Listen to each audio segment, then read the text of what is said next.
بسم اللہ الرحمن الرحیم۔ بسم اللہ الرحمن الرحیم، الحمد للہ رب العالمین والصلاة والسلام علی رسولہ محمد وآلہ واصحابہ اجمعین، اما بعد۔ درس نمبر 106۔ آج کے سبق کا عنوان ہے مقدمہ توضیح حصہ 60، اصول فقہ کا موضوع حصہ 2۔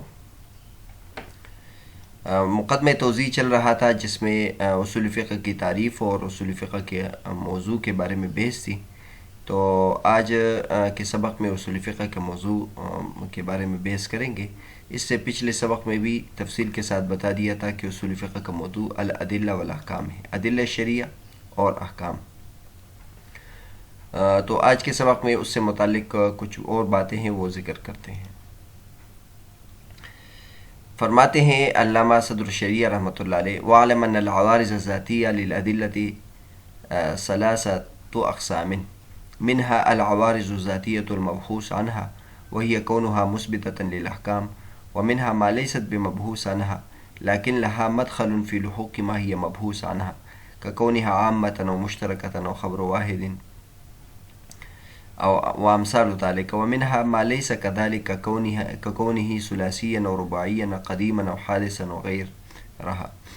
فالقسم الأول يقع محمولات في القضايا التي هي مسائل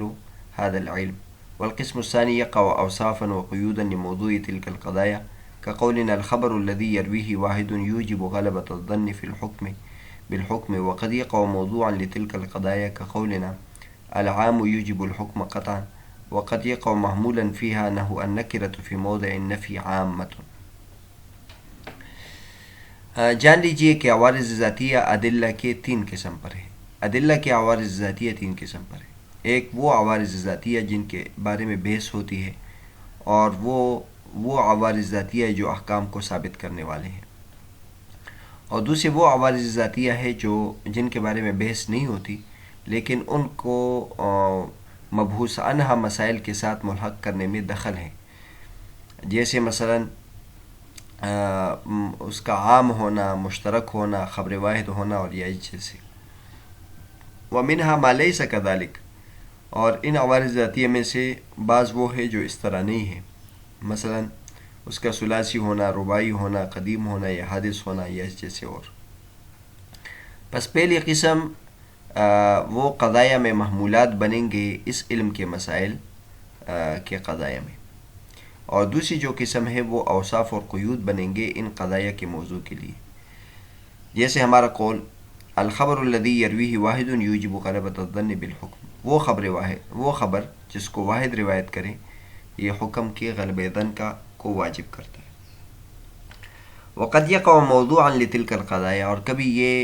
ان قضایا کے لیے موضوع واقع ہوتے ہیں، جیسے ہمارا قول العام یوجب الحکم قطعا، عام حکم کو قطعا واجب کرتے ہیں، اور کبھی یہ محمول بنتے ہیں، جیسے النکرۃ فی موضع النفی عامۃ، نفی کے جگہ میں نکرہ عام ہوتا ہے۔ اس کے بعد والا سبق بھی پڑھتے پھر اس کا خلاصہ بیان کرتے۔ وكذلك الأعراض الذاتية للحكم 3 أقسام أيضا: الأول ما يكون مبحوث عنه وهو كون الحكم ثابتا بالأدلة المذكورة، والثاني ما يكون له مدخل في لحوق ما هو مبحوث عنه، ككونه متعلقا بفعل البالغ وبفعل الصبي ونحوه، والثالث ما لا يكون كذلك، فالأول يكون محمولا في القضايا التي هي مسائل هذا العلم، والثاني أوصافا وقيودا لموضوع تلك القضايا، وقد يقع موضوعا وقد يقع محمولا، كقولنا الحكم المتعلق بالعبادة يثبت بخبر الواحد، ونحو العقوبة لا تثبت بالقياس، ونحو زكاة الصبي عبادة، وأما الثالث من كلا القسمين بمعزل عن هذا العلم وعن مسائله۔ اور اسی طرح حکم کے جو اعراض ذاتیہ ہے وہ بھی 3 قسم پر ہے۔ پہلا وہ ہے جس کے بارے میں اس علم میں بحث ہوتی ہے، اور وہ کسی حکم کا ان ادلہ کے ذریعے سے ثابت ہونا ہے، اور دوسرے وہ اعراض ذاتیہ ہے جن کو مبحوث عنہا مسائل کے ساتھ ملحق ہونے میں دخل ہے، جیسے مثلا اس کا بالغ کے فعل کے ساتھ متعلق ہونا یا صبی کے فعل کے ساتھ متعلق ہونا یا جیسے اور تیسری وہ قسم ہے جو اس طرح نہیں ہے۔ پس پہلی جو قسم ہے وہ قضایا میں محمول بنتے ہیں جو اس علم کے مسائل کے جو قضایا بنتے ہیں، اور دوسری قسم وہ اوصاف اور قیود بنتے ہیں ان قضایا کے موضوع کے لیے، اور کبھی موضوع بھی بن جاتے ہیں اور کبھی محمول بھی بن جاتے ہیں، جیسے ہمارا قول الحکم المتعلق بالعبادت یثبت بخبر الواحد،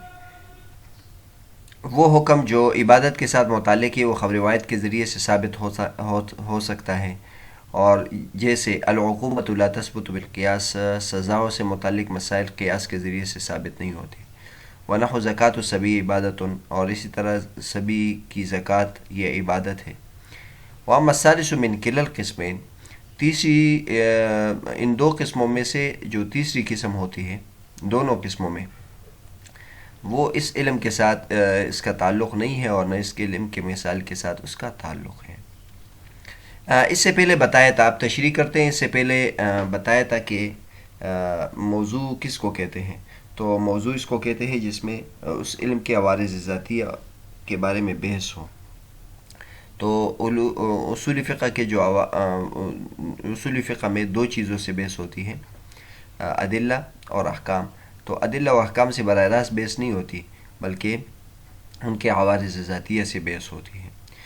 پھر اب آگے بتاتے ہیں عارض ذاتی کی تعریف بھی کی تھی، جو کسی چیز کو عارض ہو اور اس سے خارج ہو۔ لیکن کسی چیز کو جو چیزیں عارض ہوتی ہے تو بہت ساری چیزیں ہوتی ہیں، یعنی ہزاروں چیزیں ایک انسان کو عارض ہوتی ہیں، مکلف کو عارض ہوتی ہیں۔ اب تمام عوارض ذاتیہ سے بحث ہوگی، تو یہ یہاں فرماتے ہیں کہ تمام عوارض ذاتیہ سے بحث نہیں ہوگی۔ عوارض ذاتیہ کو ہم تین قسموں میں منقسم کرتے ہیں، ادلہ کی بھی عوارض ذاتیہ کو بھی تین قسموں میں منقسم کرتے ہیں، اور اسی طرح جو حکم ہے اس کے عوارض ذاتیہ میں بھی تین قسموں کے ساتھ منقسم کرتے ہیں۔ ایک وہ عوارض ذاتیہ ہے جن سے براہ راست بحث ہوتی ہے اور وہ احکام کو ثابت کرنے والے ہیں، اور ایک وہ عوارض ذاتیہ ہے جن سے براہ راست بحث تو نہیں ہوتی لیکن جن سے بحث ہوتی ہے یہ اس کے ساتھ ملحق ہیں اور ان کے ساتھ اس کا دخل ہے، جیسے مثلا عام ہونا، مشترک ہونا، خبر واحد ہونا۔ تو اب ادلہ کے ان چیزوں کے بارے میں بحث کی جاتی ہے، عام، مشترک، خبر واحد، خبر متواتر، خبر مشہور، ان سب کے بارے میں اس لیے بحث ہوتی ہے کیونکہ احکام کے ثابت ہونے میں اس کا بہت دخل ہوتا ہے۔ اور تیسری قسم وہ ہوتی ہے جس کا عوارض ذاتی ہے لیکن اس کے ساتھ کوئی تعلق نہیں، جیسے مثلا وہ ثلاثی ہے، رباعی ہے۔ اب ثلاثی اور رباعی علم نحو میں اس سے بحث کی جاتی ہے، اور قدیم ہے، حادث ہے، تو اس علم کلام میں اس سے بحث کی جاتی ہے۔ تو دلیل کا ثلاثی ہونا، رباعی ہونا یا قدیم ہونا یا حادث ہونا، یہ اس علم میں اس سے بحث نہیں کی جاتی۔ اب فرماتے ہیں کہ پہلی جو قسم ہے وہ قضیوں میں محمول بنتے ہیں، اور دوسری جو قسم ہوتی ہے وہ اوصاف بنتے ہیں۔ مثلا ہم کہتے ہیں الخبر الذي يرويه واحد يوجب غلبة الظن بالحكم۔ اب حدیث یہ موضوع ہے، الذي يرويه واحد یہ موضوع کے لیے صفت ہے، اور يوجب غلبة الظن بالحكم یہ غلبہ ظن کو واجب کرتے ہیں۔ الخبر الذي يرويه واحد یہ موضوع، اور یوجب غلبۃ الظن بالحکم یہ محمول ہے۔ تو جو پہلی قسم ہے وہ یہاں محمول بنے ہیں، اور آگے آ جائے گا کہ اور جو دوسری قسم ہے وہ موضوع کے لیے وصف بنا ہے، یعنی خبر واحد ہونا، اور خبر واحد کا حکم جو ہے وہ یہ ہے کہ وہ غلبہ ظن کو واجب کرتے ہیں۔ اور کبھی یہ ان قضایا کے لیے موضوع بن جاتے ہیں، جیسے العام یوجب الحکم قطعا۔ اب عام جو ہے یہ عارض ہے، قرآن کی آیت کو یا حدیث کے الفاظ کو،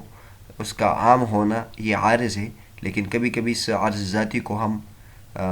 موضوع بنا لیتے ہیں، اور کبھی کبھی یہ محمول بن جاتے ہیں، جیسے النکرۃ فی موضع النفی عامۃ۔ اب عامۃ یہ عرض ذاتی ہے اور اس کو ہم نے محمول بنا دیا ہے کہ نکرہ اگر تحت النفی آ جائے تو یہ عام ہوتا ہے۔ تو یہ ادلہ سے متعلق تین عرض ذاتی ہے، اسی طرح حکم سے متعلق بھی تین عرض ذاتی ہے۔ بعض وہ ہے جو اس علم میں اس سے بحث ہوتی ہے، جیسے مثلا اس کو حکم کا ادلہ مذکورہ کے ساتھ ثابت ہونا،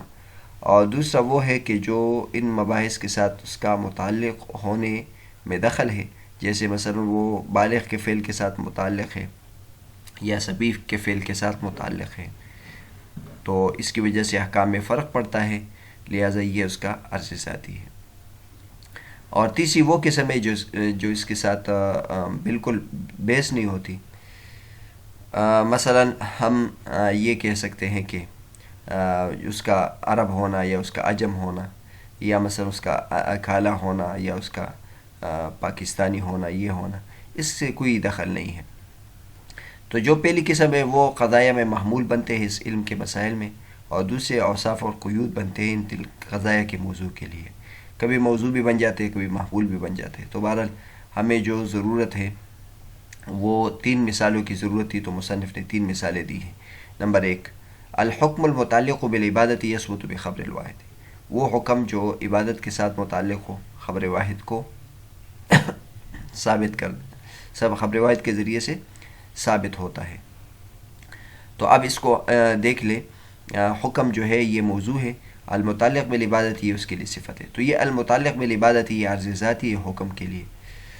اور دوسری مثال العقوبۃ لا تثبت بالقیاس، اس میں ڈائریکٹ جو ہے العقوبۃ جو عرض ہے اس کو ہم نے موضوع بنا دیا ہے۔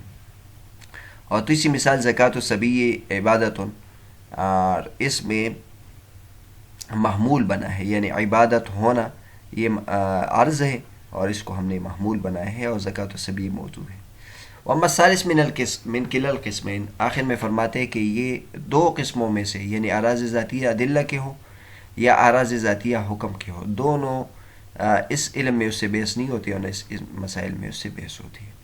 اس کے بعد ہم آگے تفتازی رحمۃ اللہ کیا فرماتے وہ پڑھتے ہیں۔ قوله واما الثالث یعنی العوارض الذاتیہ التي لا تكون مبحوث عنها في هذا العلم ولا دخل لها في لحوق ما هي مبحوث عنها من القسمين، یعنی قسم العوارض التي للأدلة والعوارض التي للأحكام، وذلك كالإمكان والقدوم والحدوث والبساطة والتركيب،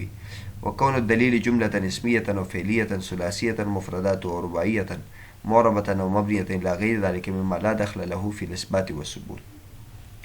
فلا يبحث عنها في الوصول، وهذا كما أن النجار ينظر في الخشب من جهة صلابته ورخاوته ورقته وغلظه وإعوجاجه واستقامته ونحو ذلك مما يتعلق بصناعته، لا من جهة إمكانه وحدوثه وتركيبه وبساطته ونحو ذلك۔ فرماتے ہیں کہ عوارض ذاتیہ کی جو تیسری قسم ہے اس علم میں اس سے بحث نہیں ہوتی، اور نہ وہ براہ راست مبحوثانہ ہوتے اور نہ مبحوثانہ مسائل کے ساتھ ملحق ہونے میں ان کا کوئی دخل ہے، چاہے وہ ادلہ کی عوارض ذاتیہ ہو یا احکام کی عوارض ذاتیہ ہو۔ اس کی مثال دی ہے، جیسے مثلا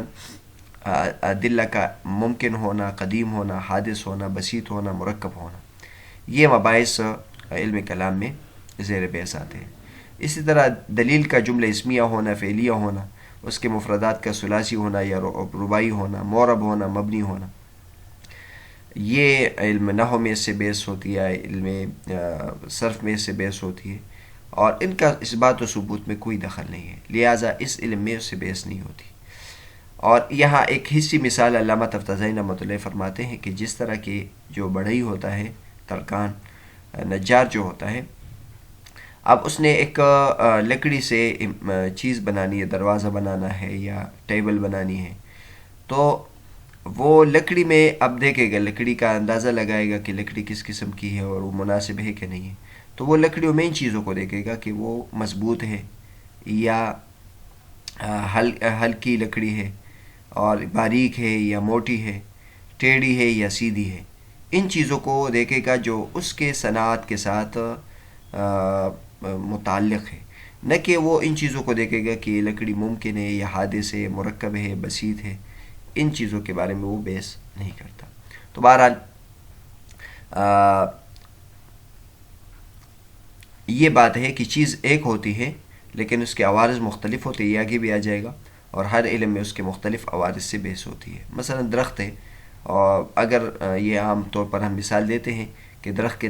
کی طرف جب بڑھئی دیکھتا ہے تو وہ اس انداز میں دیکھتا ہے کہ اس سے کیا کیا چیزیں بن سکتی ہیں، اور اگر کوئی اللہ تبارک و تعالیٰ کا زاہد بندہ دیکھے تو وہ کہے گا کہ یہ اللہ تبارک و تعالیٰ کی کیسی شان ہے، اور اس سے اللہ تبارک و تعالیٰ کی ذات کا وجود ثابت ہوتا ہے۔ تو بہرحال چیز ایک ہی ہے اور ہر ایک اپنی نظر سے اس کو دیکھتا ہے. تو ہم اصول فقہ میں جو ادلہ ہے اور احکام ہے اس کو اس اعتبار سے دیکھیں گے جو ہمارے علم میں اس کا دخل ہے، یا تو دلیل سے احکام ثابت ہونے میں دخل ہے، یا حکم کا احکام سے دلیل سے ثابت ہونے میں اس کو دخل ہے.